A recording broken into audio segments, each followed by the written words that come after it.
திருச்சிற்றம்பலம். தென்னாருடைய சிவனையை போற்றி, எந்நாட்டவருக்கும் இறைவா போற்றி. நம்ம அப்பர் பெருமான் திரு அங்கமாலையில் சொல்லியிருப்பார், ஒவ்வொரு உறுப்பும் இறைவனுக்காக சொன்னோம். தலையே நீ வணங்காய், தலை மாலை தலைக்கணிந்து தலையாலே பழிந்தேறும் தலைவனை தலையே நீ வணங்காய், கண்கால் காண்மீன்களோன்னு சொல்லி ஒவ்வொரு உறுப்பும் இறைவன் வழிபாட்டுக்காக செயல்படணும்னு சொல்லுவார். அதே கருத்துடைய விவேக சிந்தாமணி அப்படிங்கிறதுக்கு பாடல், திரு பதிமிதியா பாதம் சிவனடி வணங்கா சென்னி, இறப்பவர்க்கு ஈயா கைகள், இனிய சொல் கேளா காது, புறப்பவர் தங்கள் கண்ணீர் பொழிதர சாகா தேகம், இருப்பினும் பயனன் காட்டில் எரிப்பினும் இல்லைதானே அப்படிங்கிறாரு.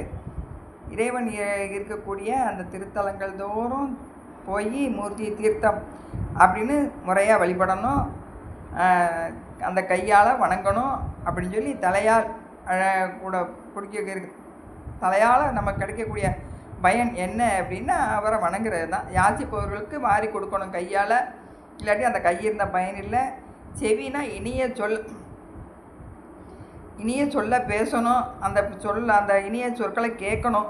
சிவபெருமானை பற்றி தான். அப்படி இல்லாத காதெல்லாம் செவிடு அப்படின்னு இந்த உடலால் எந்த பயனும் இல்லை. அந்த உறுப்புகளை வச்சு இறை வழிபாடு செய்யாட்டி அந்த பிறவி எடுத்ததுக்கு பயனே இல்லை அப்படிங்கிற கருத்தை தான் சொல்கிறாரு திருச்சிற்றம்பலம். இறை வழிபாட்டுக்கு நம்ம கருவி காரணங்களை இறை வழிபாட்டுக்கு நம்ம செலவு செய்யணும் அப்படிங்கிறது தான் சொல்கிறாங்க திருச்சிற்றம்பலம்.